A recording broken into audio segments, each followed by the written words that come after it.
Hi, how you doing today? Great. Thank you for joining us. How's the pup today doing?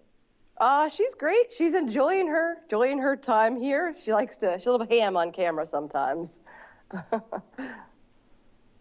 she's being a little bit of a star today then, I guess, huh? Yep, she does. She likes it. She does little tricks sometimes even too. She's got a little treats in my hand here. How wonderful. Well, for all those pet parents like yourself, scheduling a vet appointment annually, is it really as important as a human yearly checkup? Yes. So just like we go in for checkups, our dentist, blood work, our pets need to go in too. And 1 year of their life can be 5 to 7 years of our life. And if you think about it, you wouldn't want to go 5 to 7 years without going to your doctor or dentist. And these guys are really good at hiding signs of illness, and your vet's specially trained to pick up some of those subtle clues and make sure they get good preventative care before they get sick. What are the vaccines that pet owners should be talking to their vet about?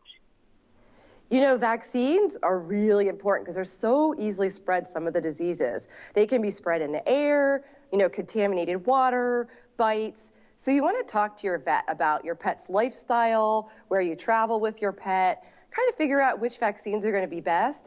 And I think something really important to keep in mind, indoor cats. Like a lot of times people think, hey, my cat's indoor, it doesn't need vaccinated, but they can get exposed too. They can run out the door, or you could get a new pet or a visitor in that can bring a disease to them. So bring them in as well. And what are we thinking about when we're getting those vaccines in terms of preventing? What are we preventing with those?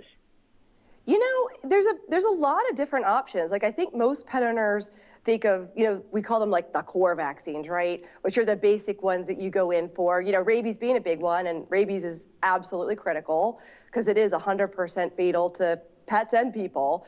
But there's a lot of other vaccines, and there's a lot of diseases that have been spreading more in recent past. Like one that jumps into my head is a disease that dogs get called leptospirosis, that when I graduated from vet school, which was a while ago, it used to just be these big hunting dogs that got it.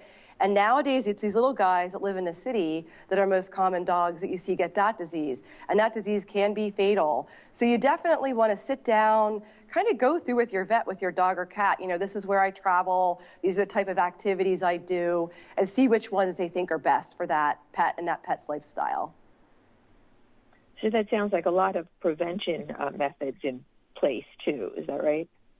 Yeah, and the reason prevention is really important is that if you can prevent a disease before it occurs, it's going to make your pet healthier, but it's also going to save you money in the long run too if you can prevent the diseases.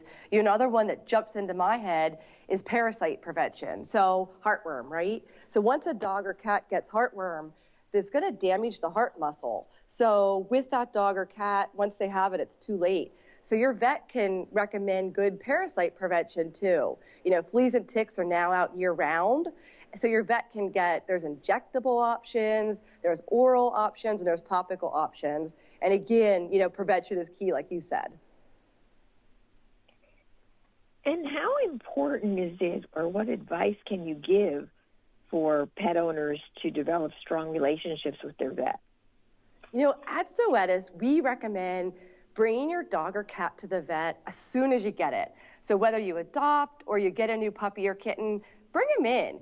Get to know that vet healthcare team. They're really going to be partners in your pet's wellness journey. Make sure you bring in a list of questions that you have and that pet's history. That way your veterinarian and that vet team can weave a story of wellness, so when your pet starts showing some of those really subtle cues that there's something going on, they can catch it and they can help you make that pet feel better.